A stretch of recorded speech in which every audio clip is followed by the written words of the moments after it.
بسم اللہ الرحمن الرحیم۔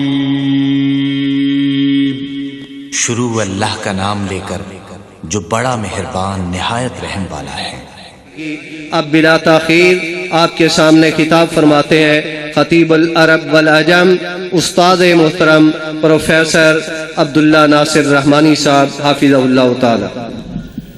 ان الحمد لله نحمده ونستعينه ونستغفره ونعوذ بالله من شرور انفسنا ومن سيئات اعمالنا من يهده الله فلا مضل له ومن يضلل فلا هادي له واشهد ان لا اله الا الله وحده لا شريك له واشهد ان محمدا عبده ورسوله يا أيها الذين آمنوا اتقوا الله حق تقاته ولا تموتن إلا وأنتم مسلمون يا أيها الناس اتقوا ربكم الذي خلقكم من نفس واحدة وخلق منها زوجها وبث منهما رجالا كثيرا ونساء فاتقوا الله الذي تساءلون به والأرحام إن الله كان عليكم رقيبا يا أيها الذين آمنوا اتقوا الله وقولوا قولا سديدا يصلح لكم أعمالكم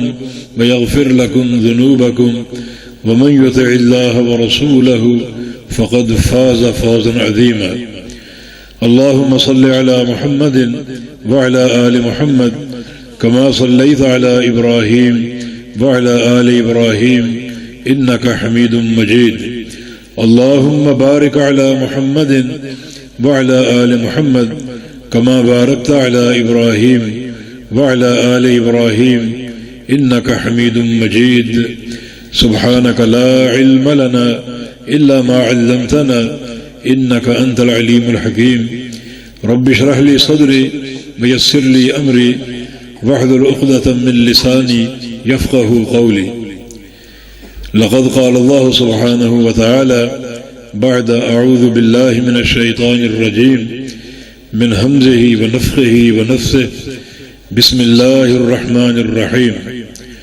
فليحذر الذين يخالفون عن أمره أن تصيبهم فتنة أو يصيبهم عذاب أليم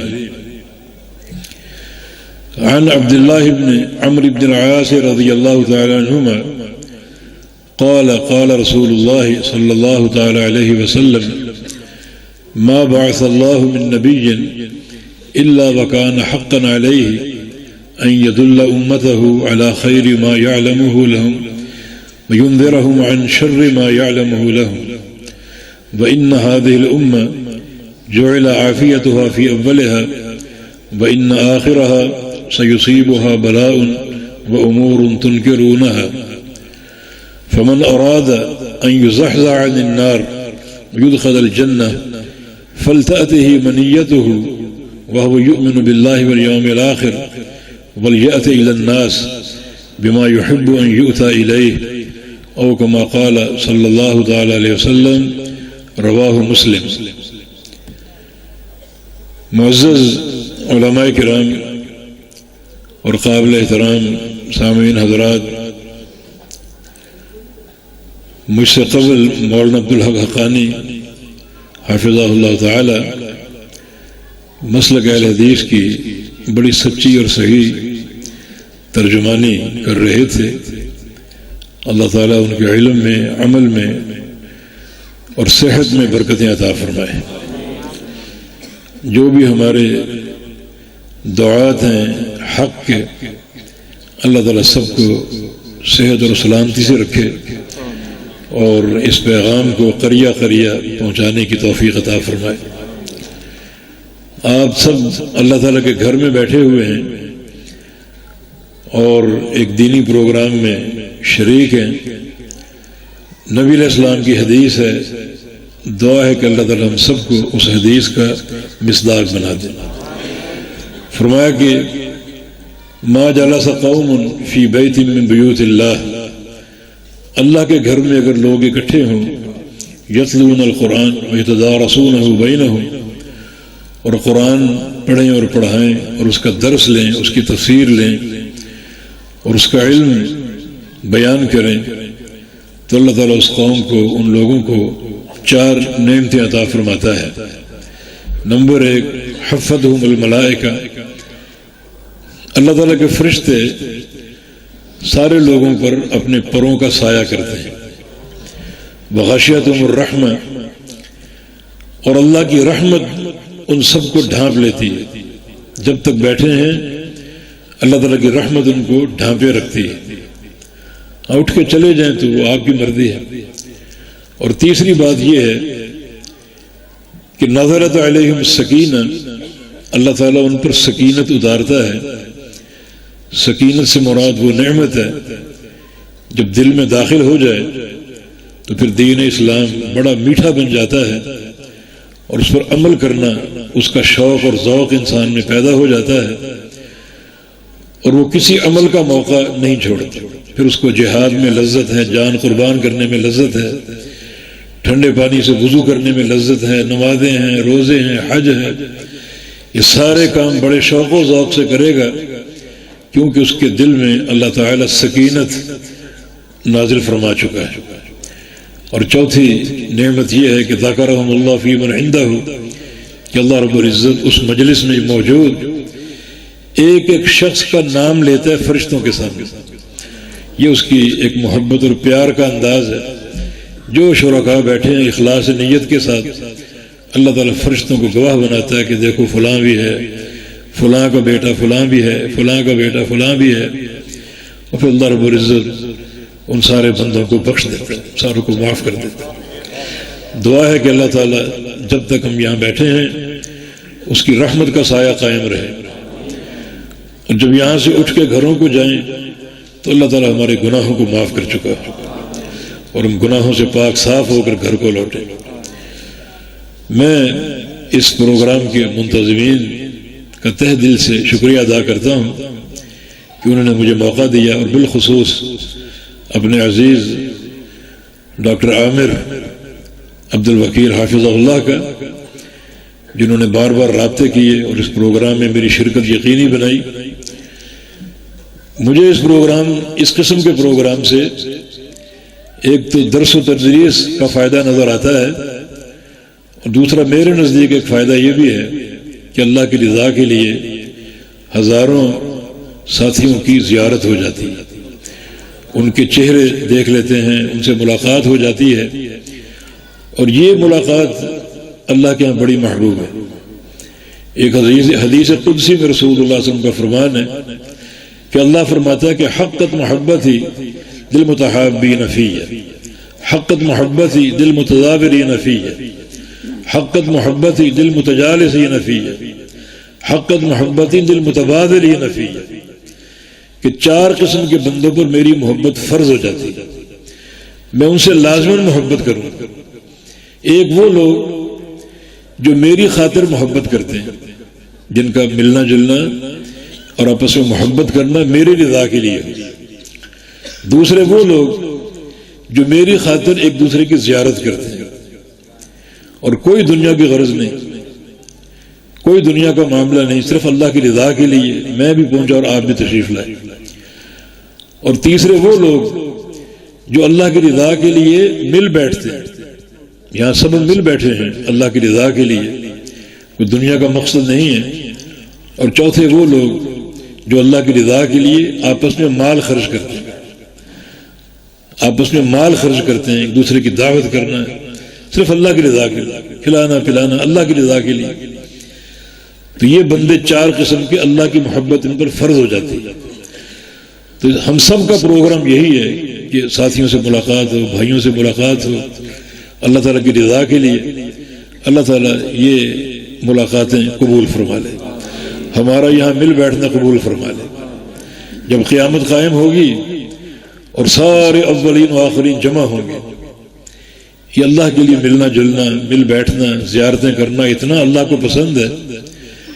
جب سارے اولین و آخرین جمع ہوں گے تو اللہ تعالیٰ ایک اعلان فرمائے گا کہ این المتحابون بجلالی، وہ لوگ کہاں ہیں جو دنیا میں میری خاطر محبت کرتے تھے، میری خاطر ملتے تھے، ملاقاتیں کرتے تھے، زیارتیں کرتے، وہ لوگ کہاں ہیں؟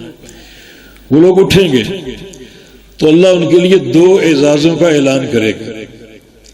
نمبر 1 لہم منابر من نور یغبطہم النبیون والصدیقون والشہداء، کہ ان کے لیے نور کے ممبر تیار ہوں گے، نور کے ممبر تیار ہوں گے اللہ تعالیٰ کے قریب، اور اللہ ان کو بٹھائے گا ان ممبروں کہ یہ وہ بندے ہیں جو دنیا میں میری خاطر ملتے تھے، جن کی محبتیں میرے لیے تھیں، جن کی قربتیں میرے لیے تھیں، اور جن کا مل بیٹھنا میرے لیے تھا، نور کے ممبروں پر بٹھائے گا۔ یغبطہم النبیون والصدیقون والشہداء، اور انبیاء کرام اور صدیقین اور شہداء انہیں دیکھ کر رشک کریں گے، اتنا قرب ان کو اللہ کا حاصل ہوگا، رشک کریں گے انہیں۔ یہ ایک اعزاز ہے۔ دوسرا اعزاز یہ ہے کہ الیوم اذلہم تحت ظلی یوم لا ظل الا ظلی، آج ان سارے بندوں کو میں اپنے سائے میں لے لوں۔ سورج 1 میل کے فاصلے پر موجود ہے اور اس کی تپش لوگوں کو پریشان کر رہی ہے، پسینہ اتنا ہولناک ہے کہ پسینے والے لوگ دعائیں کریں گے کہ یا اللہ ارحنا منہ ولو الی النار، اس پسینے سے چھٹکارا دے دے، خواہ جہنم میں ڈال دے، اتنا شدید پسینہ ہوگا، لیکن ان لوگوں کو میں اپنے عرش کا سایہ عطا فرما کر اس تپش سے بچاؤں گا، اس حرارت سے بچاؤں گا، اس پسینے سے بچاؤں گا۔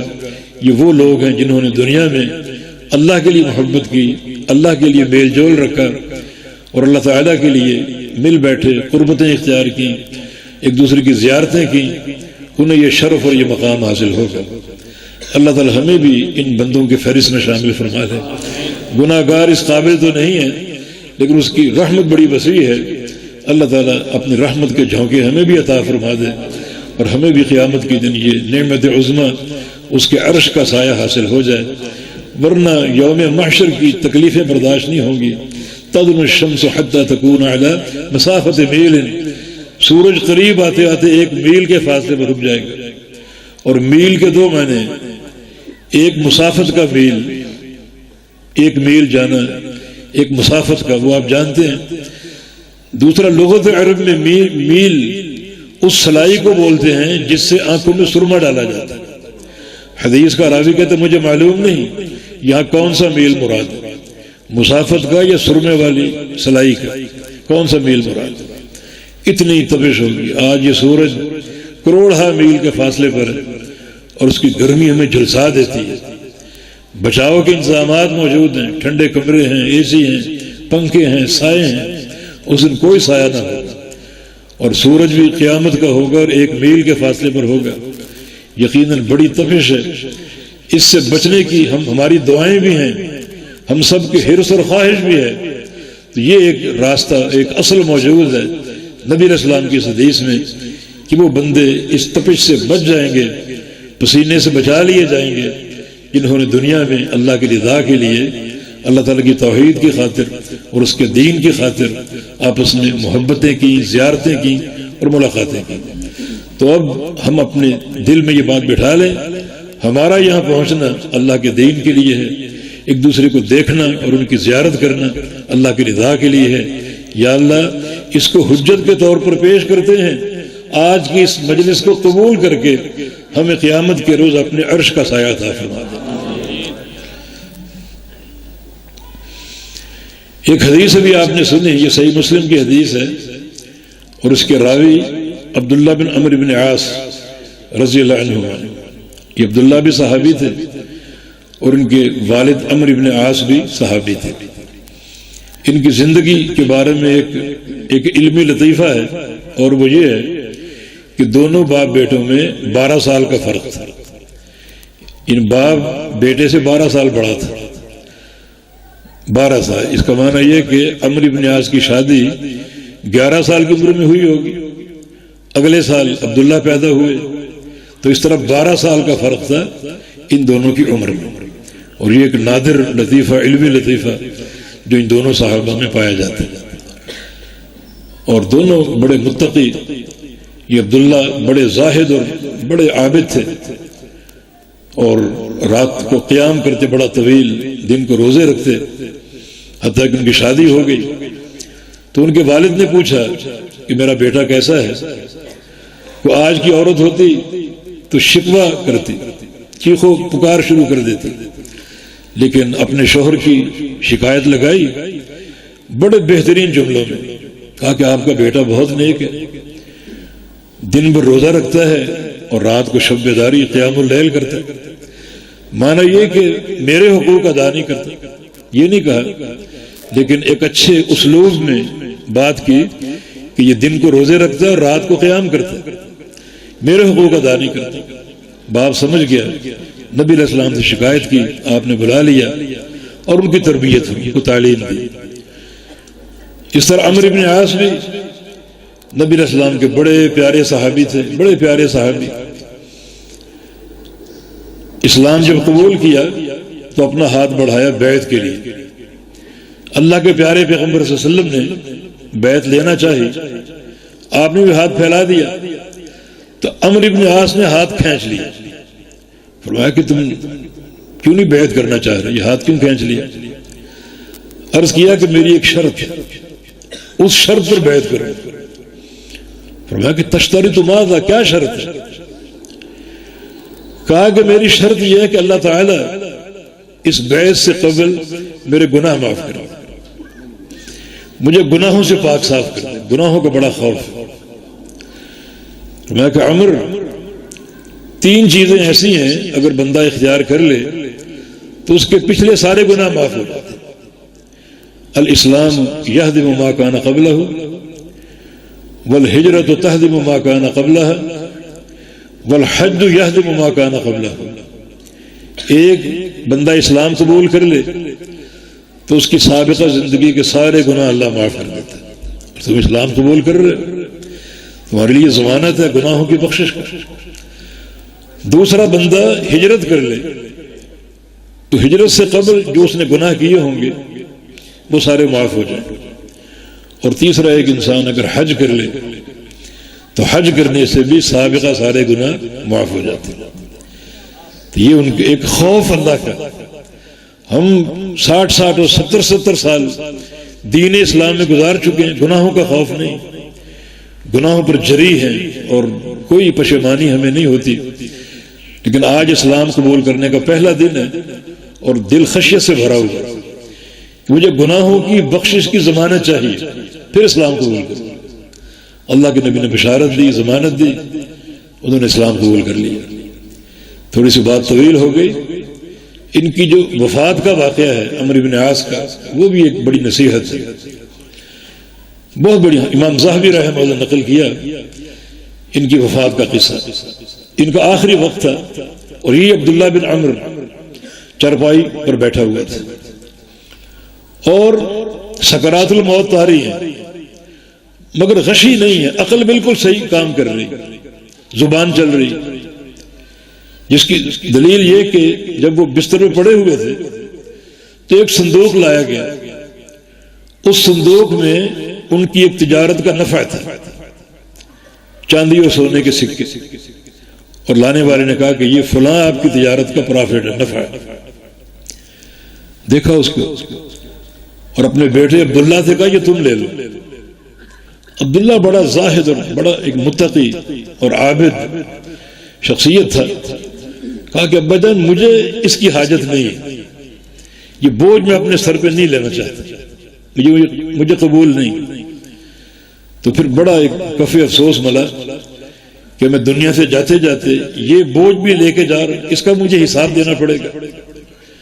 اور کہا کہ یا لیتنی ملیئتن بعرتن، کاش یہ صندوق سونے سے نہیں بلکہ بکری کی مینگنیوں سے بھرا ہوتا، مجھے اس کا بھی حساب دینا پڑے گا۔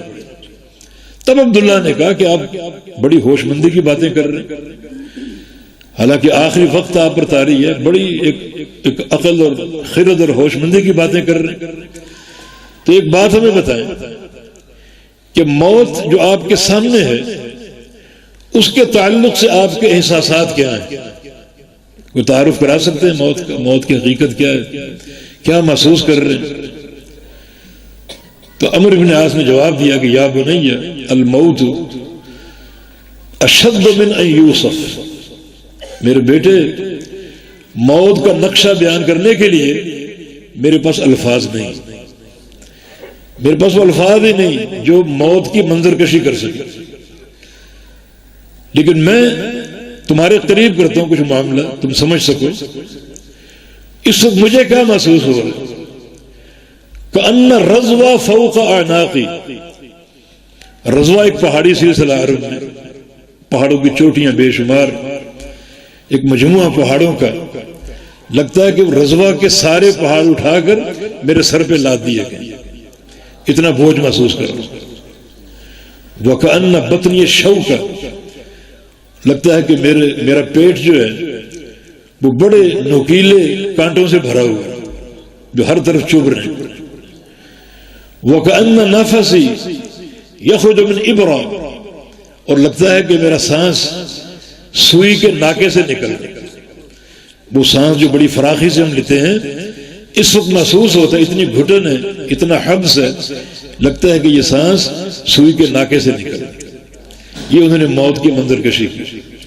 تو یہ عبداللہ بن عمرو بن عاص اس حدیث کے راوی ہیں۔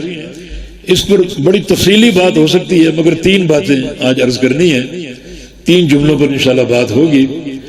ایک پہلا جملہ اس حدیث کا، رسول اللہ صلی اللہ علیہ وسلم نے فرمایا کہ ما بعث اللہ من نبی الا وکان حقا علیہ ان یدل امتہ علی خیر ما یعلمہ لہم وینذرہم عن شر ما یعلمہ لہم۔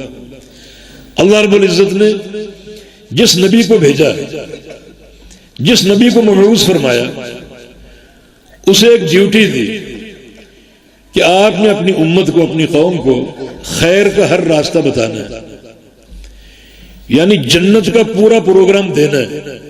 یہ آپ کی ڈیوٹی ہے، کوئی چیز چھپانی نہیں ہے، خیر کا ہر راستہ بتانا ہے، اور جو شر کے راستے ہیں، جہنم کے راستے ہیں، ان سے ڈرانا ہے۔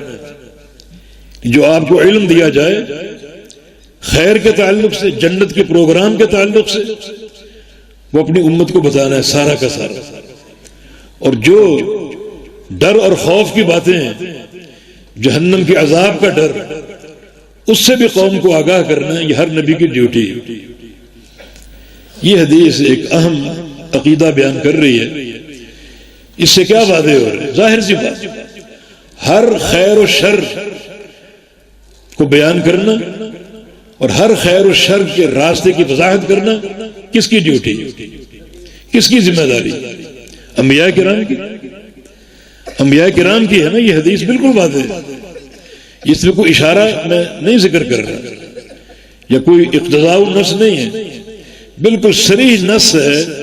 اللہ تعالیٰ نے ہر نبی کی ڈیوٹی لگائی کہ اپنی قوم کو جنت کا پورا پروگرام پیش کرنا ہے اور جہنم کے عذاب سے پوری طرح ڈرانا ہے۔ جو میری وحی اترے جنت کے تعلق سے اور جہنم کے تعلق سے، وہ قوم پر واضح کرنے، قوم کو اس سے آگاہ کرنا۔ اب بات بالکل صاف ہے، اگر جنت چاہیے تو کس کے بیان پر اکتفا کرنا پڑے گا؟ نبیوں کے، کیونکہ نبیوں نے جنت کا راستہ بتایا۔ اگر جنت کی طلب میں مخلص ہو تو اپنے آپ کو وقف کر دو اس تعلیم کے لیے جو انبیاء نے دی۔ اب وہ تعلیم کم اور زیادہ ہو سکتی۔ دیکھیں مکی زندگی رسول اللہ صلی اللہ علیہ وسلم کی، اس میں 13 سال میں صرف 3 چیزوں کی تعلیم تھی بس، یعنی پورا دین اسلام 3 عقائد پر مشتمل تھا۔ ایک قولوا لا الہ الا اللہ، اللہ تعالیٰ کی توحید۔ دوسرا محمد مصطفیٰ علیہ السلام کی رسالت، اس کو قبول کرو، آپ کو نبی مانو۔ اور تیسرا عقیدہ آخرت۔ آگے بات بڑھی نہیں سکتی۔ ہم مکی دور کے آخر میں نماز آئی، لیکن پورا یہ 13 سال کا دورانیہ ان 3 عقائد کی دعوت پر مشتمل تھا۔ تو اس اہل مکہ کے لیے پورا دین یہی تھا۔ آپ کی ڈیوٹی ہے کہ یہ تینوں باتیں بتائیں۔ جس نے قبول کر لی مکی زندگی میں، اس کا انتقال ہو گیا، وہ 3 عقیدوں پر جنت کا مستحق، کیونکہ بات آگے بڑھی نہیں، آگے بات بڑی مدنی زندگی میں۔ تو جو بھی دین اترے اس کو پورا بیان کرنا، چاہے وہ ایک ہی نقطہ ہو، 2 نقطے ہوں، 3 نقطے ہوں۔ نبی علیہ السلام نے میدان محشر کا منظر بیان کیا، اپنی امت کی کثرت تعداد کا ذکر کیا، موسیٰ علیہ السلام کی امت کا ذکر کیا، اس کی تعداد بھی بہت ہوگی، اور پھر فرمایا میں نے بعض انبیاء دیکھے ماہ الرہط، ان کے ساتھ 25-30 افراد کی جماعت تھی بس۔ وَرَأَيْتُ نَبِيًّا مَعَهُ رَجُلٌ أَوْ رَجُلَانِ، اور بعد ایسے نبی بھی دیکھے جن کے ساتھ 1 یا 2 افراد کھڑے تھے صرف۔ وَرَأَيْتُ نَبِيًّا وَلَيْسَ مَعَهُ أَحَدٌ، اور کچھ ایسے نبی بھی دیکھے جو اکیلے تنہا کھڑے تھے، ساتھ کوئی بھی نہیں تھے، پوری عمر دعوت توحید دی، ایک بندے نے مان کر نہیں دیا، ایسے انبیاء بھی تھے۔ تو ایسے انبیاء پر جو وحی اتری وہ ایک ہی نقطے پر قائم رہی، بس قولوا لا الہ الا اللہ، اللہ کی توحید کو مان لو، اللہ کی توحید کو مان لو، اس کو وحدہ لا شریک لہ مان لو، ایک بندے نے مان کر نہیں دیا۔ تو جو دین اترے، جو تم تک پہنچے دین، وہ پورا اپنی قوم تک پہنچانا آپ کی ڈیوٹی اور آپ پر فرض ہے۔ چنانچہ اگر کسی کو جنت چاہیے، جنت کی طلب میں مخلص ہو، تو پھر یہ بات طے کر لو ہم نے اس بات پر اکتفا کرنا ہے جو انبیاء نے بیان کر دی، انبیاء نے پہنچا دی۔ خود آخری نبی محمد مصطفیٰ علیہ السلام کی حدیث ہے دارقطنی وغیرہ میں، فرمایا کہ ما ترکت من شیء یقربکم الی الجنہ الا وقد حدثتکم بہ وما ترکت من شیء یباعدکم من النار الا وقد حدثتکم بہ، کہ جنت میں پہنچانے والی ہر شے میں نے بیان کر دی۔ یہ کون کہہ رہا ہے؟ محمد مصطفیٰ علیہ السلام۔ جنت میں پہنچانے والی ہر بات میں نے بیان کر دی، پورا پروگرام پیش کر دیا، اور جہنم سے بچانے والی ہر بات بیان کر دی۔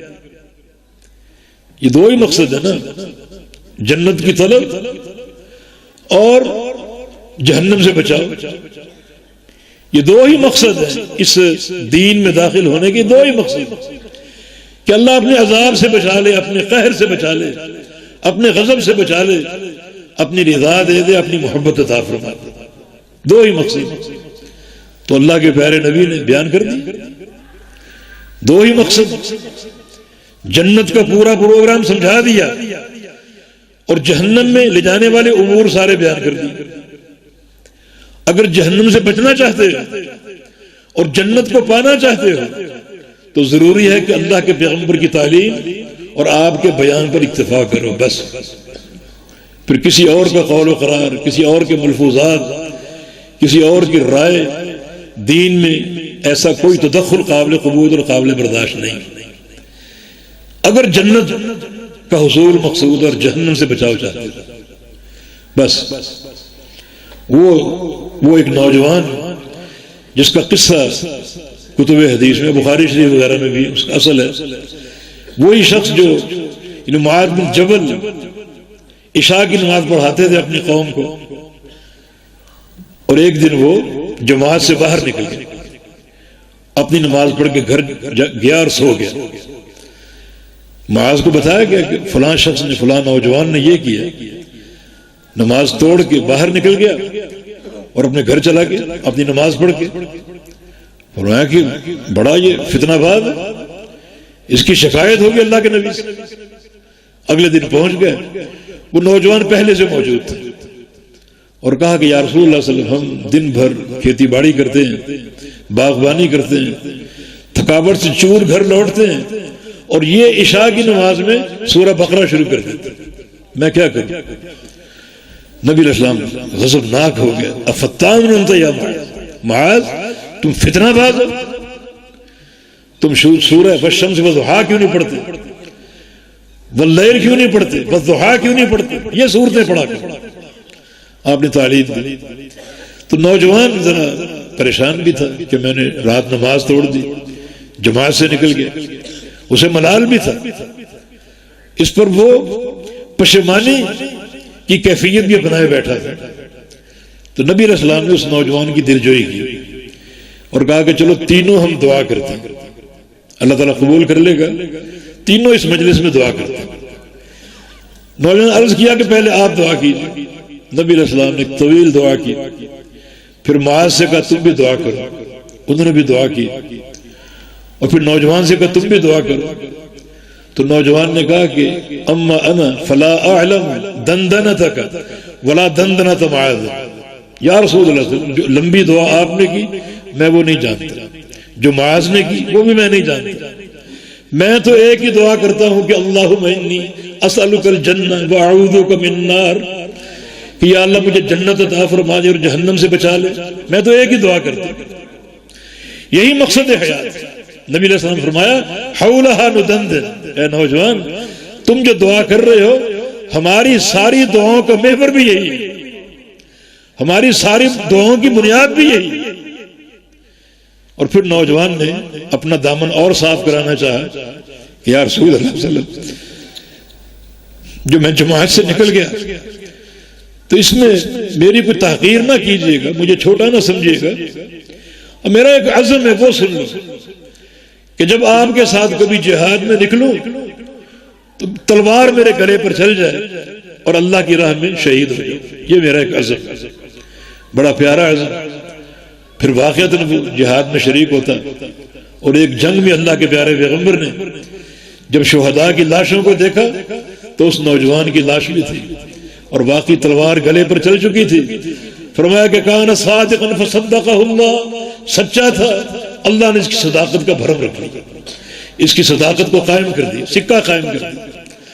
تو اس قصے کا مقصد یہ ہے کہ یہی محور ہے نا، جہنم سے بچاؤ اور جنت کا داخلہ۔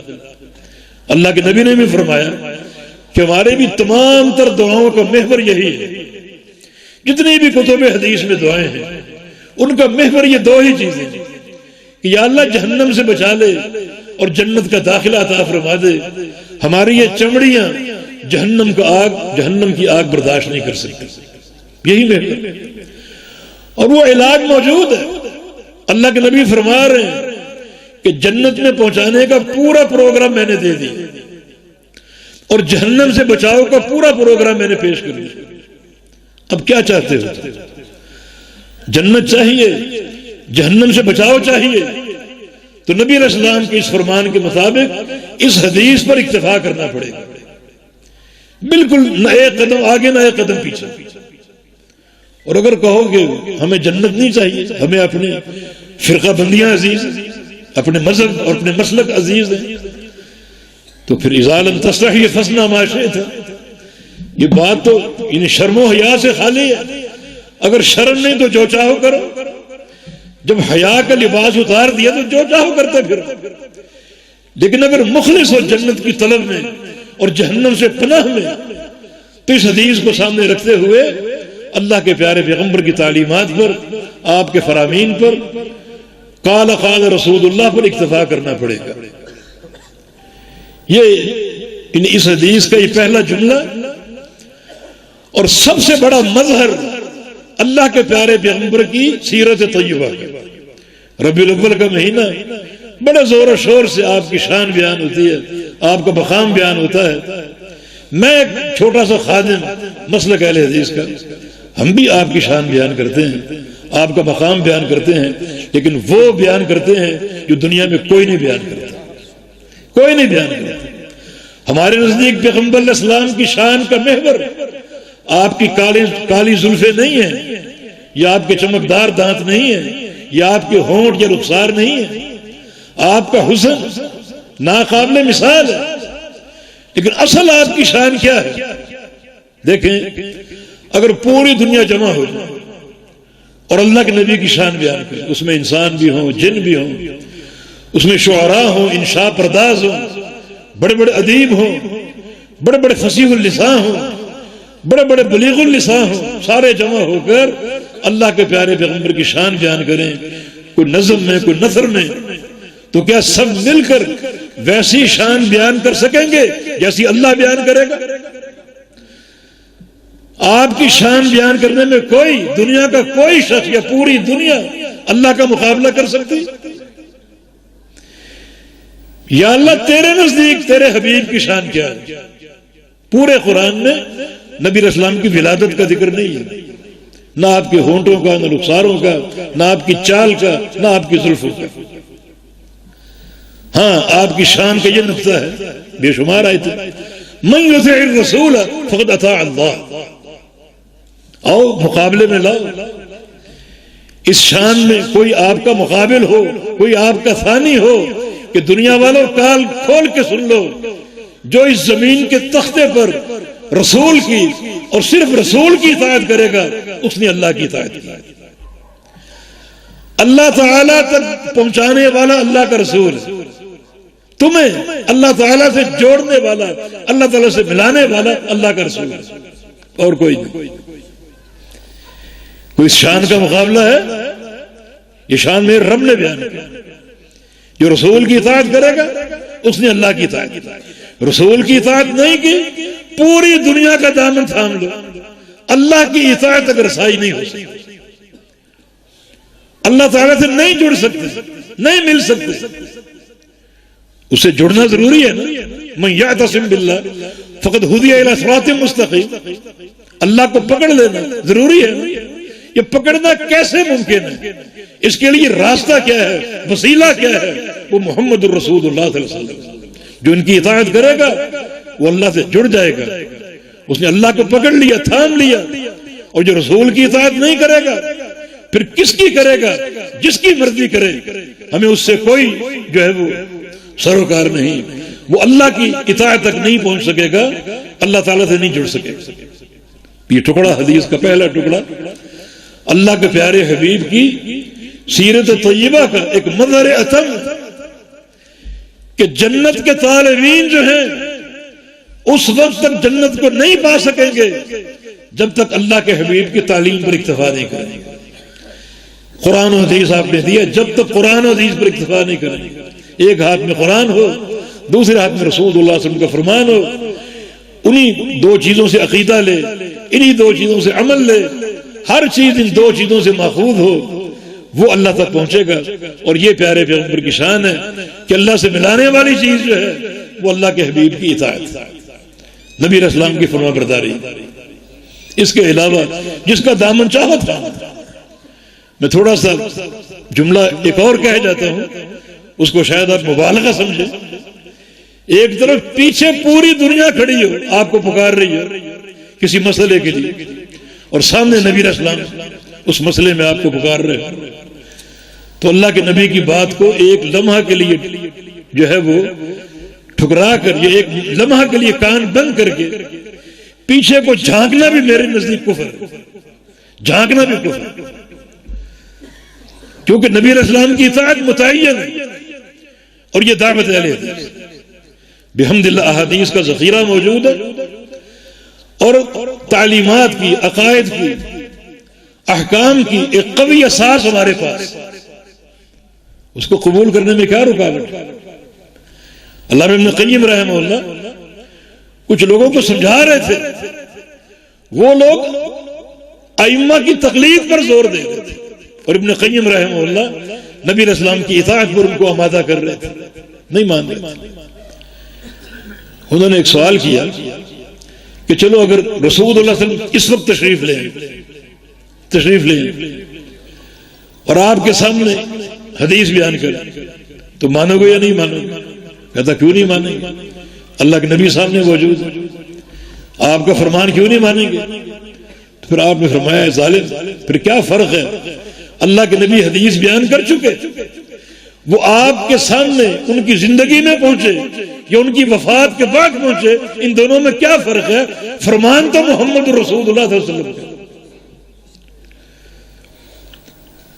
تو یہ ٹکڑا، پہلا ٹکڑا ہمارے مسلک کی اور وہ جو اللہ کے پیارے پیغمبر کی شان ہے اس کی ترجمہ کہ آپ اطاعت کے جو ہیں وہ مستحق ہیں، آپ کی اطاعت کرنا فرض ہے کیونکہ آپ رسول اللہ ہیں۔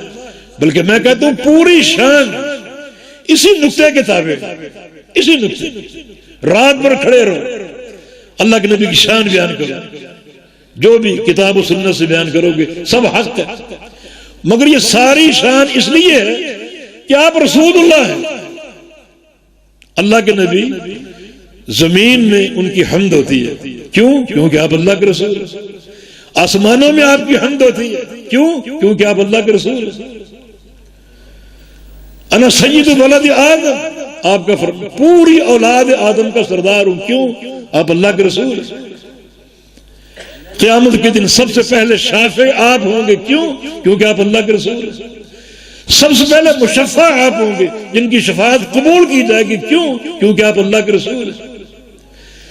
جنت کا دروازہ سب سے پہلے آپ کھٹکھٹائیں گے. کیوں؟ کیونکہ آپ اللہ کے رسول ہیں. جنت میں سب سے پہلے آپ جائیں گے. کیوں؟ کیونکہ آپ اللہ کے رسول ہیں. قیامت کے دن صاحب مقام محمود آپ ہیں. کیوں؟ کیونکہ آپ اللہ کے رسول ہیں. لواء الحمد آپ کے ہاتھ میں ہوگا. کیوں؟ کیونکہ آپ اللہ کے رسول ہیں. امام الانبیاء آپ ہوں گے. سارے نبی آپ کے جھنڈے کے نیچے ہوں گے. کیوں؟ کیونکہ آپ اللہ کے رسول ہیں. رسول مان لیا سب کچھ مان لیا. رسول نہیں مانا کچھ بھی نہیں مانا. رسول ماننے کا ایک ہی تقاضا ہے اور وہ آپ کی اطاعت. اگر آپ کی اطاعت نہیں کی تو رسول ماننے کا دعویٰ غلط اور جھوٹ ہے. رسول اللہ ماننے کا تقاضا ایک ہی ہے کہ آپ کی اطاعت کیجیے. آپ پر اللہ کی وحی اتری. وانزل اللہ علیہ الکتاب والحکمہ. قرآن و حدیث آپ پر اترے. ان کو تھاما جائے, ان کو مانا جائے, ان کی اطاعت کی جائے. تب آپ نے رسالت کے مقام کو سمجھا اور مانا. رسول اللہ مان لیا ساری شان مان لی. رسول اللہ نہیں مانا کچھ بھی نہیں مانا. رسول اللہ ماننے کا تقاضا اور علامت اور دلیل کیا ہے؟ آپ کی اطاعت اور آپ کی فرمانبرداری. رسول آپ کو مانے پیروی کسی اور کی کرے یہ تضاد ہے, جھوٹ ہے اور قابل قبول نہیں. اسوہ حسنہ محمد مصطفیٰ علیہ السلام ہے اور کوئی انسان نہیں, کوئی مائی کا لال نہیں. تو اس پہلے جملے کے تقاضوں کو سمجھو.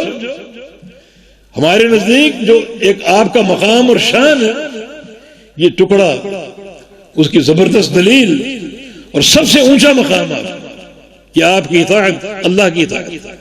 بلکہ ایک مقام پر آپ کی محبت کو, آپ کی اتباع کو اللہ کی محبت قرار دیا.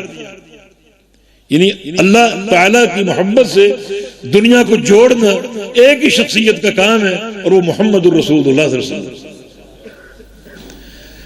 تو اور کسی چیز کی حاجت ہے. جنت کی طلب بھی اللہ کی محبت کے بغیر ممکن نہیں ہے. اور اللہ کی محبت کیسے حاصل ہوگی؟ فاتبعونی سے, میرے حبیب کی اتباع کرو.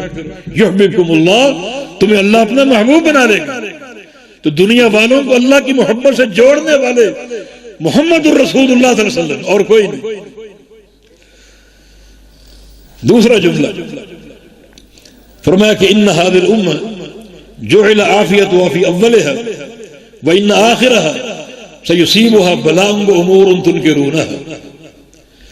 یہ میری ساری امت جو ہے, اس ساری امت کی تمام تر عافیت اس امت کے پہلے دور میں. کس کا دور ہے جی؟ صحابہ کرام. وہ دور صحابہ کا پہلا دور کس کا دور ہے؟ صحابہ کرام کا دور.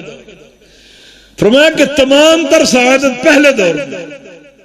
وہ دور عافیت والا دور تھا, وہ دور سعادت والا دور تھا, وہ دور خیر سے بھرپور تھا. پہلا دور.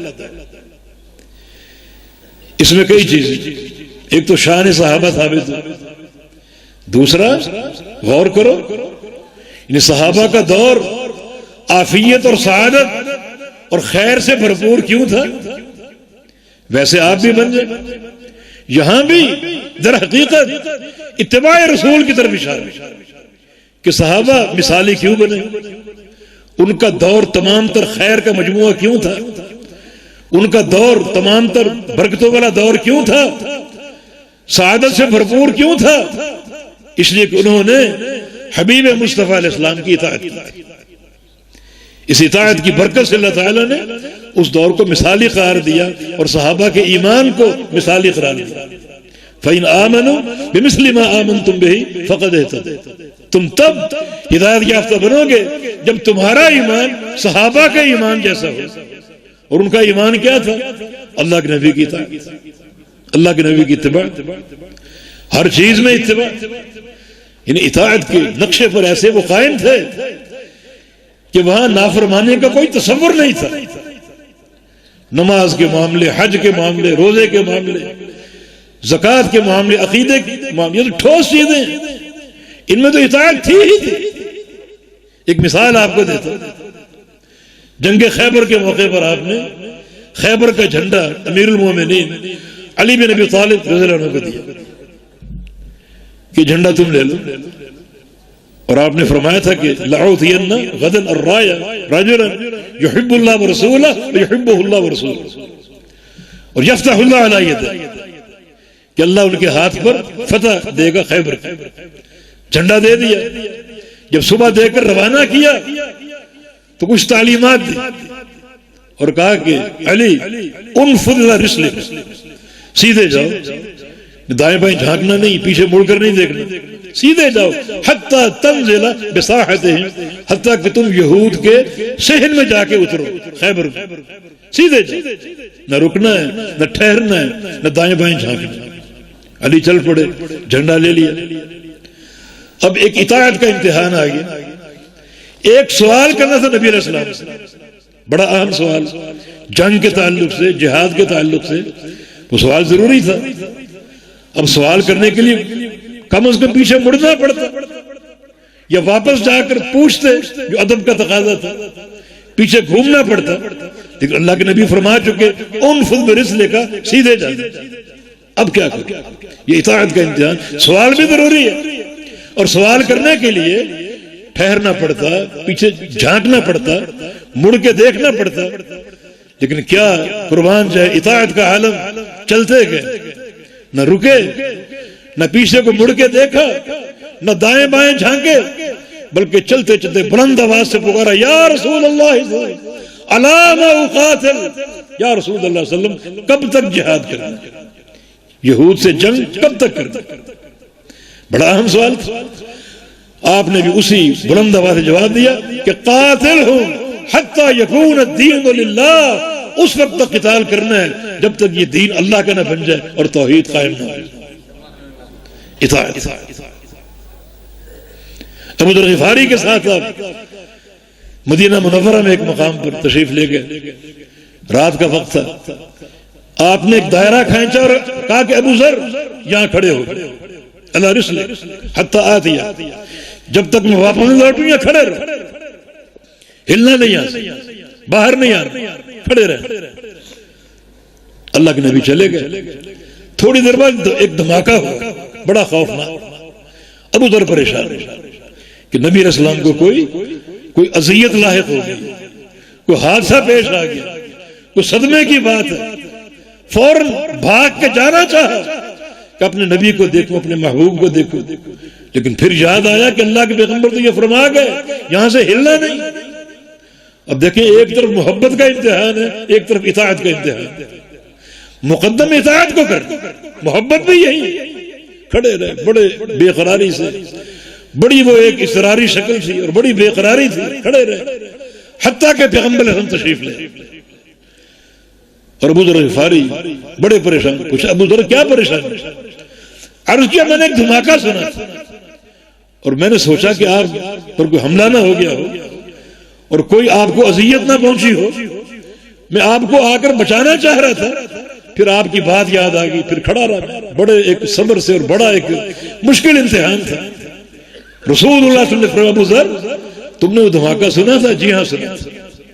ابو ذر وہ دھماکہ جبریل امین کے نزول کا تھا. جبریل ایک وحی لے کر آئے اور بڑی اہم وحی، وہ عام وحی نہیں تھی، بڑی اہم وحی تھی. اس وحی کو دینے سے قبل ایک دھماکہ ہوا تاکہ اس کی اہمیت جاگزین ہو جائے، اس کی اہمیت واضح ہو. عرض کیا وہ کیا وحی تھی؟ اس وحی کا ترجمہ یہ ہے کہ اللہ تعالیٰ نے فرمایا اپنی امت کو بتا دو کہ تمہاری امت توحید پر قائم رہے اور کبھی شرک نہ کیا ہو، میں نے ان لوگوں پر جہنم کی آگ کو حرام کیا. وہ 100% جنتی. یہاں بھی اطاعت کا امتحان. صحابہ کیسے کیسے امور میں کیا ان کی عرق ریزی تھی، کیسی وہ اطاعت کرتے تھے. جب پردے کی آیتیں اتری، رات کا وقت عشاء کی نماز، انصار صحابہ اور مہاجرین صحابہ نماز کے لائے ہوئے تھے. پردے کا حکم آ گیا، اپنی عورتوں کو پردہ کرا. یدنین علیہن من جلابیبہن، اوڑھنیاں اوڑھ لو، ایسی اوڑھو کہ سر سے ان کو لٹکاؤ اور پاؤں تک چھپا لو. اب وہ ان کے شوہر یا ان کے باپ اپنے گھروں کو لوٹے، بیٹیوں کو جمع کیا، بیویوں کو جمع کیا اور کہا کہ اللہ نے آج یہ وحی اتاری پردے کی، پردہ فرض ہوگا۔ انصار عورتیں پریشان ہوگی، اب ہم کیا کریں؟ انصار عورتیں ساری کی ساری فجر کی نماز اللہ کے پیغمبر کے پیچھے پڑتی تھی۔ اب گھر میں تو اوڑھنیاں نہیں ہیں، ایسے عبائے نہیں ہیں جن کو اوڑھ کر اپنے آپ کو ڈھانک کر ہم مسجد میں جا سکیں۔ اللہ اکبر، انصار عورتیں رات بھر سوئے نہیں، جو کپڑا ملا اس کو اٹھا اٹھا کر چادر سیتی رہی، بناتی رہی۔ کوئی تکیہ لے لیا، کوئی لحاف کا وہ کپڑا پھاڑ لیا، کوئی چادر تھی اوڑھنے والی وہ لے لی، ٹکڑے پھاڑ پھاڑ کے رات بھر سلائی کرتی رہی، حتیٰ کہ جب فجر کی اذان ہوئی ساری عورتیں چادروں میں ملبوس مسجد نبوی کی طرف جا رہی، کوئی بے پردہ نہیں تھی۔ یہ اللہ کے پیغمبر کے فرمان کی تنفیذ، اللہ تعالیٰ کے آرڈر کی تنفیذ، یہ صحابہ کا مثالی ایمان۔ تبھی تو رضی اللہ عنہم ورضوا عنہ، اللہ ان سے راضی، وہ اللہ سے راضی۔ تبھی تو آسمان سے ندائیں آ رہی ہیں، ابو بکر فی الجنہ، عمر فی الجنہ، عثمان فی الجنہ، علی فی الجنہ، ابو عبیدہ فی الجنہ، سعد فی الجنہ، ندائیں آ رہی ہیں، جنت تقسیم ہو رہی ہے۔ سعد بن معاذ رضی اللہ عنہ، کیا ان کی اطاعت تھی، کیا ان کا ایمان تھا، کیا ان کا جذبہ تھا۔ 4 سال پیغمبر علیہ السلام کی رفاقت میں رہے، صحبت میں رہے، اور جب انتقال ہوا تو اللہ کے پیغمبر نے کیا فرمایا؟ ھذا العبد الصالح تحرک له العرش وشہد له 70,000 من الملائکہ۔ اس اللہ کے نیک بندے کی وفات پر اللہ کا عرش ہل گیا، اللہ نے 70,000 فرشتوں کو حکم دیا کہ جاؤ اور جا کر سعد کا جنازہ پڑھ کر۔ کیا ان کا کردار تھا، کیا جذبہ اطاعت تھا۔ رضائیں تقسیم ہو رہی، اللہ کی محبتیں بڑھ رہی، وہ سیرت اپنا۔ سعد بن معاذ کی والدہ بیٹے کی جدائی پر رو رہی تھی، آنسو رک نہیں رہی تھی۔ رسول اللہ صلی اللہ علیہ وسلم نے فرمایا جاؤ سعد بن معاذ کی والدہ کو خوشخبری دو، لا یرقع دمع ام سعد، سعد کی ماں کے آنسو رک نہیں رہے، آنکھیں خوش نہیں ہو رہی، مسلسل روئے جا رہی۔ جا کر اس کی والدہ کو بشارت دو کہ ان ابنک اول من یضحک اللہ الیہ یوم القیامہ، جب قیامت کے دن میدان محشر میں سارے اولین و آخرین جمع ہوں گے، تیرا بیٹا وہ پہلا انسان ہوگا جس کو دیکھ کے اللہ تعالیٰ ہنسے گا۔ اللہ جسے دیکھ کر ہنسے گا سب سے پہلے وہ تیرا بیٹا ہوگا۔ کیا ان کی سیرت اور کیا ان کا کردار تھا۔ تو یہ حدیث بھی ہمیں یہی دعوت دے رہی کہ اس امت کی ساری سعادت جو ہے اس امت کے پہلے دور میں ہے، اور پہلا دور صحابہ کا دور ہے، اور وہ سارا کا سارا دور جو ہے وہ رسول اللہ صلی اللہ علیہ وسلم کی اطاعت سے عبارت تھا۔ کوئی اس وقت امام نہیں تھا، کوئی پیر و مرشد نہیں تھا، کوئی وڈیرا نہیں تھا، کوئی سائیں اور کوئی چودھری نہیں تھا، خالص اللہ اور اس کے رسول کی اطاعت تھی۔ اور اللہ نے اس دور کو ایک مثالی دور بنا کر پیش کیا، خیر الناس قرنی ثم الذین یلونہم ثم الذین یلونہم ثم الذین یلونہم، کہ سب سے بہترین دور میرا، پھر میرے صحابہ کا، پھر تابعین کا اور اتباع تابعین۔ صحابہ کے دور کو مثالی دور قرار دیا۔ تو اس قسم کی حدیث بھی منہج حق کو پہچاننے کی بنیاد ہے۔ اس قسم کی حدیث پر غور کیجیے۔ ایک حدیث میں آپ کو دیتا ہوں، اس حدیث کو سامنے رکھ کر اس جماعت کو تلاش کریں، اس حدیث کو سامنے رکھ کر۔ نبی علیہ السلام کی حدیث ہے کہ قیامت ہے ایک جماعت، لا تقوم الساعة لا تزال طائفة من امتی على امر اللہ ظاہرین لا يضرهم من خالفهم حتى يأتي امر اللہ، او کما قال۔ یہ حدیث تقریباً متواتر ہے، بے شمار اسانید کے ساتھ، مختلف متن کے الفاظ ہیں۔ میری امت کا ایک گروہ ہمیشہ اللہ کے امر پر قائم رہے گا، ہمیشہ ظاہرین اور کھلم کھلا، چھپا ہوا نہیں، اور جو ان کے مخالفین ہوں گے انہیں وہ نقصان نہیں پہنچا سکے، اس گروہ نقصان نہیں پہنچا سکے۔ کب تک؟ حتی یاتی امر اللہ، جب تک قیامت نہ آئے۔ نبی علیہ السلام کا مقصد کیا ہے یہ حدیث بیان کر کے؟ کہ لوگوں اگر قرآن و حدیث کے دلائل تم قبول کرنے کو تیار نہیں ہو، اس طرح تمہاری آنکھوں میں پردہ پڑا ہوا ہے، تو اس جماعت ہی کو ڈھونڈو جا کر، اس جماعت ہی کو تلاش کرو کہ وہ کون جماعت ہو سکتی ہے۔ اب 3 علامتیں علی امر اللہ، وہ جماعت اللہ کے امر پر قائم ہوئی۔ اب آپ بتاؤ اللہ کا امر کیا ہے؟ کیا کسی امام کا قول اللہ کا امر ہے؟ کیا کسی پیر و مرشد کی تعلیم اللہ کا امر ہے؟ کیا کسی انسان کے ملفوظات اللہ کا امر ہے؟ اللہ کا امر 2 چیزیں ہیں، قرآن اور حدیث۔ اب وہ طائفہ کون ہے؟ وہ اللہ کے امر پر قائم ہے، تلاش کرو وہ طائفہ کون ہے، ڈھونڈو، کھلی اور پھٹی نگاہوں سے ڈھونڈو، وہ ایک ہی جماعت آپ کو ملے گی، اور وہ جماعت اہل حدیث ہے جو اللہ کے امر پر قائم ہے۔ باقی ساری جماعتیں، کسی کے سامنے کوئی امام ہے، کسی کے سامنے کوئی پیر ہے، کسی کے سامنے قوم برادری ہے، باپ دادا ہے، اللہ کے امر پر اہل الحدیث قائم۔ اور دوسرا ظاہری، وہ ظاہر کھلم کھلا ہو، چھپے ہوئے نہیں، ان کی فقہ بھی ظاہر ہو، ان کے علماء بھی ظاہر ہو، بالکل کھلم کھلا۔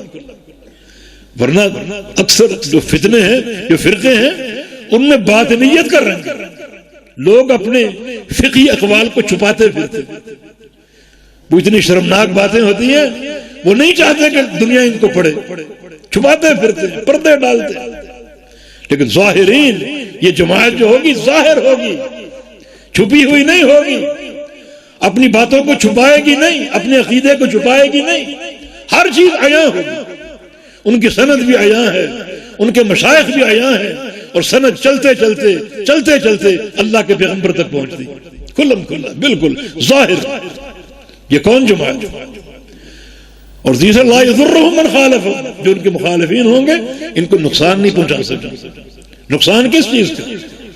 قتل و غارت گری کر سکتے، مسجدوں پر قبضے کر سکتے، حملے کر سکتے، زخمی کر سکتے، لیکن ان کی حجت کو، ان کی دلیل کو کمزور نہیں کر سکتے۔ سب سے مضبوط حجت کتاب و سنت کی، امام شافعی کا قول ہے، من طلب الحدیث فقد قویت حجتہ، جو حدیث کا طالب ہوتا ہے اس کی دلیل سب سے مضبوط اور مستحکم ہوتی ہے۔ تو یہ حدیث پڑھو اور جاؤ چراغ لے کے ڈھونڈو وہ جماعت کون ہو سکتی۔ یہ 3 نشانیاں کس جماعت پر فٹ آ سکتی؟ یہ اللہ تعالیٰ کی وہ نشانیاں جو آپ کو حق کا سفر اختیار کرنے پر ابھارتی۔ اب سمجھ لو، یہ سمجھ لو، ورنہ کتاب و سنت اللہ اور اس کے رسول کی اطاعت میں صریح ہے بالکل۔ یہ حدیث، اس میں کوئی پردہ ہے؟ صحیح مسلم کی حدیث جو پیش ہو رہی، کوئی پردہ نہیں، صریح بالکل۔ وہ صحیح بخاری کی ایک حدیث آپ نے وہ کبھی سنی ہوگی، مجھ سے بھی، یہ قبیلہ بنو تمیم کے بارے میں، یہ بھی ایک نشانی اللہ تعالیٰ۔ اس نشانی کے بعد وضاحت کی اور کوئی صورت نہیں ہمارے پاس۔ ابو ہریرہ کی حدیث فرماتے ہیں کہ بنو تمیم قبیلے کے تعلق سے میرے دل میں ایک بغض تھا، مجھے بنو تمیم قبیلہ پسند نہیں تھا، حتیٰ کہ میں نبی علیہ السلام کی 3 حدیثیں سنی بنو تمیم کے بارے میں، مجھے اس قبیلے سے محبت ہوگی۔ پہلی حدیث، نبی علیہ السلام گھر گئے، ایک لونڈی کو دیکھا، عائشہ سے پوچھے لونڈی کون ہے؟ انہوں نے تعارف کرایا کہ یہ بنو تمیم قبیلے سے، بنو تمیم قبیلے سے۔ میں کہا آتقی ہے، اس کو آزاد کر دو، فَإِنَّهَا مِن وَلَدِ اسماعیل، کیونکہ یہ لونڈی اسماعیل علیہ السلام کے خاندان سے اور ان کی اولاد سے ہے۔ اچھا، تمیمی اسماعیل علیہ السلام کی اولاد ہے؟ تو میرے دل سے جو ایک بغض تھا وہ دور ہو گیا۔ ایک بار نبی علیہ السلام مسجد تشریف لائے فجر کے لیے، ایک طرف مال کا ڈھیر لگا ہوا، بڑا اپنے استغنا سے پوچھا یہ مال کہاں سے آیا؟ چلتے چلتے صحابہ نے بتایا کہ رات کو بنو تمیم قبیلے کا صدقہ یہاں پہنچا، ان کا صدقہ یہاں پہنچا۔ تو آپ نے چلتے چلتے خوشی کا اظہار کیا اور فرمایا کہ ہذہ صدقات قومی، یہ صدقہ تو میری اپنی قوم کا صدقہ۔ ابو ہریرہ اور خوش ہو گئے، متعجب ہوئے کہ بنو تمیم اسماعیل علیہ السلام کے اولاد میں سے اور اللہ کے پیغمبر کی قوم ہے، محبت اور بڑھ گئی۔ اور تیسرا ایک موقع پر دجال کا ذکر ہو رہا تھا، تو رسول اللہ صلی اللہ علیہ وسلم نے فرمایا بنو تمیم جو ہیں ہم اشد امتی علی الدجال، دجال کا مقابلہ سب سے سختی اور شدت کے ساتھ جو قوم کرے گی وہ بنو تمیم بنو تمیم۔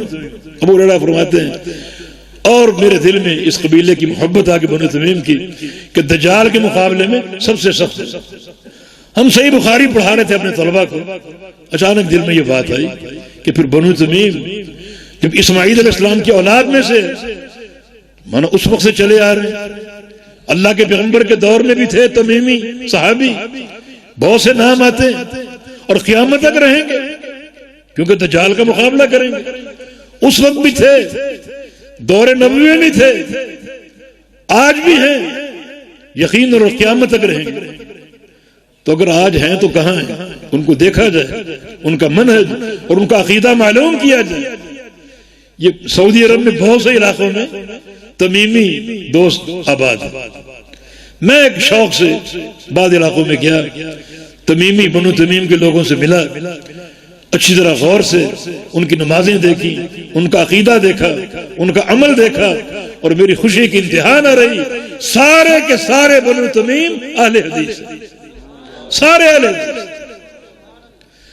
کون سی نشانی چاہیے ایک مسلک کے حق آشکارا کرنے کے لیے؟ کون سی نشانی چاہیے؟ تو یہ ٹکڑا بھی حقیقت میں اسی منہج کی نشاندہی کرتا ہے کہ میری امت کا جو سب سے ایک ذری دور، تمام تر خیر پر مشتمل دور، وہ صحابہ کا دور۔ تو دور سب سے بہتر کیوں ہوا؟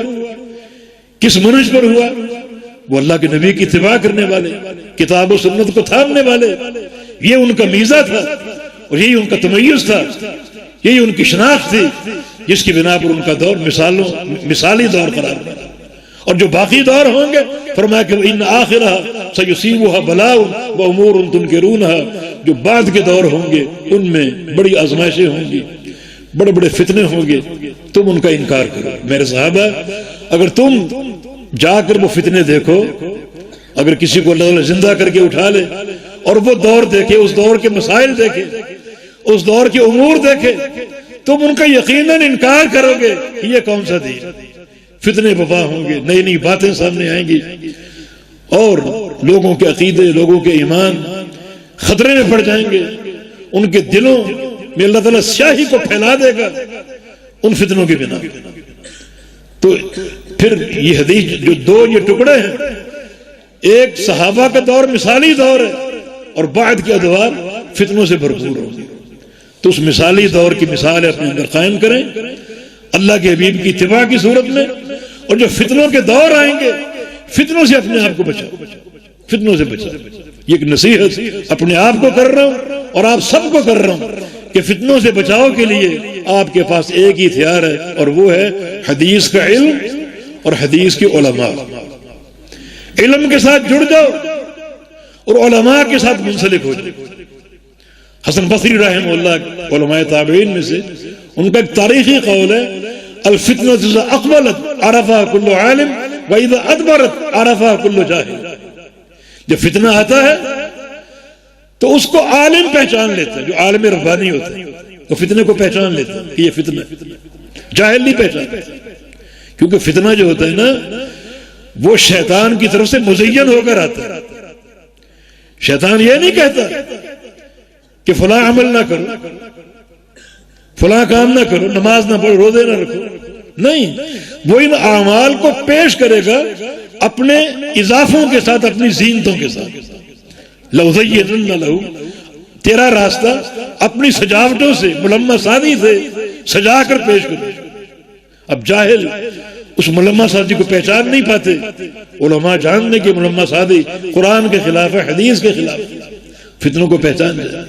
تو اگر بچاؤ چاہیے تو علماء کی رفاقت قبول کیجئے، علماء کی معیت اور ان کی صحبت میں بیٹھیے تاکہ فتنوں سے بچ سکے۔ یہ دور فتنوں سے بھرپور دور ہے، اور کیوں نہ ہو، اللہ کے پیارے پیغمبر نے بڑی نشاندہیاں کی، تورد الفتن القلوب کارض الحصیر عودا عودا، کہ فتنے دلوں پر حملہ آور ہوں گے اتنے زیادہ جیسے چٹائی کے تنکے ہوتے ہیں۔ چٹائی کو ایک دو تنکوں سے نہیں بنتی، ہزاروں تنکوں سے بنتی ہے، اور وہ تنکے جڑے ہوتے ہیں باہم، ایک فتنہ، دوسرا فتنہ، تیسرا فتنہ، باہم مربوط ہو کر آئیں گے اور دلوں پر یلغار کریں گے. کیسے بچیں گے؟ تو موجوں کا موج البحر، فتنے آئیں گے سمندر کی لہروں کی طرح. لہریں کبھی ختم ہوئی ہیں سمندر میں؟ اور فرمایا کہ فتنے آئیں گے قطع اللیل المظلم، سیاہ رات کے ٹکڑوں کی بات، ٹکڑے نہیں ہوتے، پورا اندھیرا ہوتا ہے. اس طرح باہم مربوط فتنے ہوں گے. نشاندہی آپ نے فرما دی، پیش گوئی آپ نے فرما دی، بچاؤ کا راستہ، فتنوں سے دوری، علماء کی رفاقت اور صحبت. آج کل ایک فتنہ گردش کر رہا ہے اور وہ ہے جماعت کو تقسیم کرنے والا، جماعت کو بانٹنے والا، یزیدی اور حسینی کے نام سے. اللہ کی قسم بڑا یہ ہولناک فتنہ، وہ فتنہ جس کی لپیٹ میں ایک فرد واحد ہے وہ بھی خطرناک ہے، لیکن وہ فتنہ جس کی لپیٹ میں جماعت آ رہی ہو وہ سب سے خطرناک ہے. اس میں ہمارا کردار کیا ہو؟ ان سے یکسر دوری اختیار کرو. جو اس افتراق کو ہوا دیتے ہیں ان سے دوری اختیار کرو. نہ ان کو سنو، نہ ان کے پاس بیٹھو، نہ ان کو پروگرام میں بلاؤ. کیوں؟ کیونکہ اللہ کا یہ فرمان، اللہ کا یہ فرمان ان الذین فرقوا دینہم وکانوا شیعا لست منہم فی شیء. جن لوگوں نے دین کو بانٹا، ٹکڑے ٹکڑے ہوئے، جماعت کو تقسیم کیا، اے میرے پیغمبر آپ کا ان سے کوئی تعلق نہیں ہونا چاہیے. کوئی تعلق، ہر تعلق کشیدہ کر دو، ہر تعلق. اور جو انٹرنیٹ یا یہ سوشل میڈیا، اس پر سننے کی بھی کوشش نہ کرو، یہ بربادی کا راستہ ہے. دیکھیں نبی علیہ السلام کی حدیث ہے، ہم نے بھاولپور میں پیش کی، ان من البیان لسحرا، کہ بعض بیان جادو ہوتے ہیں. یہ بیان کی تعریف نہیں ہے. بیان کا جادو ہونا، تقریر کا جادو ہونا، یہ اس کی فضیلت نہیں ہے، بلکہ اس بیان کی حوصلہ شکنی ہے، اس بیان کی مذمت ہے، کیونکہ جادو کفر ہے. کفر کے ساتھ اسلام بیان نہیں ہو سکتا، جادو کفر. تو کفر کے ساتھ اسلام کی تعریف کیسے ہو سکتی؟ کفر کے ساتھ کسی شے کی تعریف کیسے ہو سکتی؟ تو بعض بیان جادو ہوتے ہیں، ایسے جادوگر اس وقت پھیلے ہوئے فتنوں کی شکل، لچھے دار باتیں، جوشیلی ان کی باتیں، جذبات سے بھرپور باتیں، اور آپ سنیں گے تو جادو کا اثر آپ پہ ہو سکتا ہے. یہ اللہ کے پیغمبر کی تنبیہ ہے کہ تماش بین نہ بنو کہ دیکھیں کیا باتیں ہو رہی ہیں، کیا بیان ہو رہا ہے. تماش بین نہ بنو، بلکہ یکسر گریز کرو. اپنے موبائلوں سے اس قسم کے عناوین کو نکال کر باہر کرو. سننے کی ضرورت نہیں، کیونکہ بعض بیان جادو ہوتے ہیں. ہو سکتا ہے جادو کا اثر آپ پر ہو سکتا ہے آپ کا عقیدہ اچھا ہو، منہج اچھا ہو، لیکن پیارے پیغمبر کی تعلیم ہے اگر جادو والے بیان کو سنو گے تو آپ جادو کے زیر اثر آ سکتے ہیں، آپ خود بھی جادوگر بن سکتے ہیں. بہت بڑی تنبیہ ہے. اس اشارے کو سمجھنے کی کوشش اللہ کے پیارے پیغمبر نے یا اہل بدعت کو یا افتراق کی دعوت دینے والوں کو ایک بری مثال سے یاد کیا. اور مثال کیا ہے؟ بھاولے کتے کو. یعنی ان کے قریب نہ جاؤ. ان کے قریب جانا بھاولے کتے کے قریب جانے کے مترادف. کیوں؟ اگر بھاولے کتے کے قریب گئے اور تمہیں وہ کاٹ لے تم بھی بھاولے بن جاؤ. اور اگر کسی ایسے انسان کے پاس گئے جو افتراق کی دعوت دیتا ہے، انتشار کی دعوت دیتا ہے، تو آپ بھی اس دعوت کی لپیٹ میں آ سکتے ہیں، اس جیسا بن سکتے ہیں. تو اللہ کا خوف کیجئے.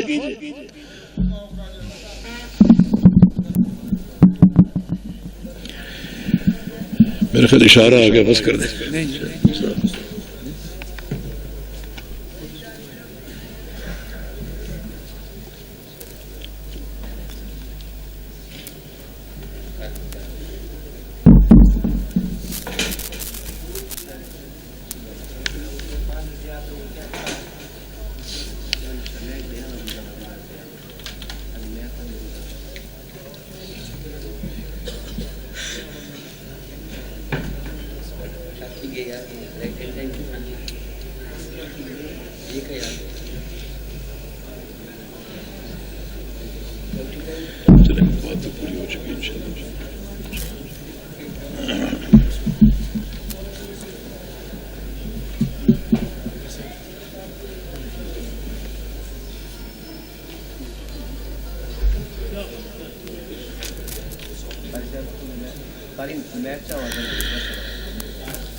مسجد والا میک نہیں ہے، جلدی کریں۔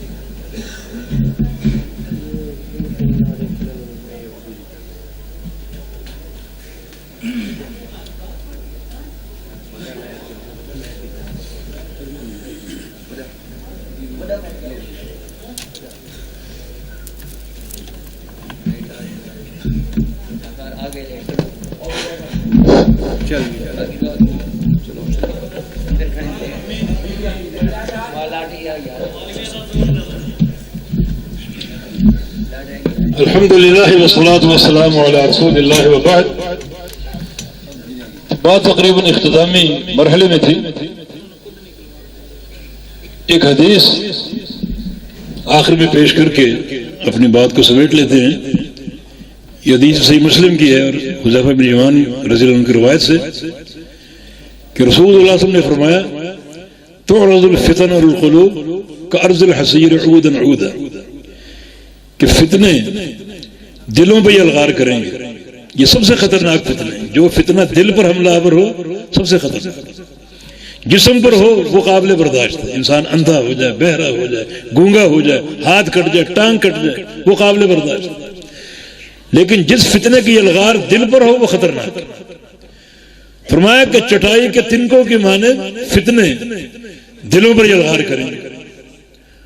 اب فتنہ آ گیا، آپ کے سامنے موجود ہے اور آپ اس کو بڑے شوق سے سن رہے ہیں، فلاں کو سنیں، فلاں کو سنیں، کیا باتیں ہو رہی، یہ تماش بھی نہیں، فضول کا۔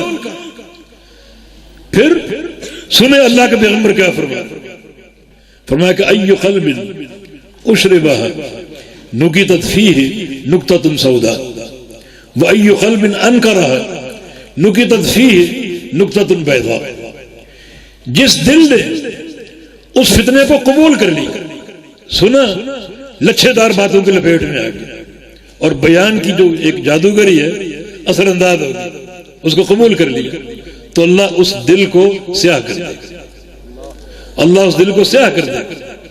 اور جو شخص کوئی توجہ نہیں دیتا اور فتنے سے بچ جاتا ہے، اس قسم کے فتنے کا انکار کر دیتا ہے، تو نکتت فیہ نکتۃ بیضاء، اللہ اس دل کو روشن کر دیتا ہے، اس دل کو نور سے بھر دیتا ہے، اس دل کو منور، مصفا اور مجلہ کر دیتا ہے۔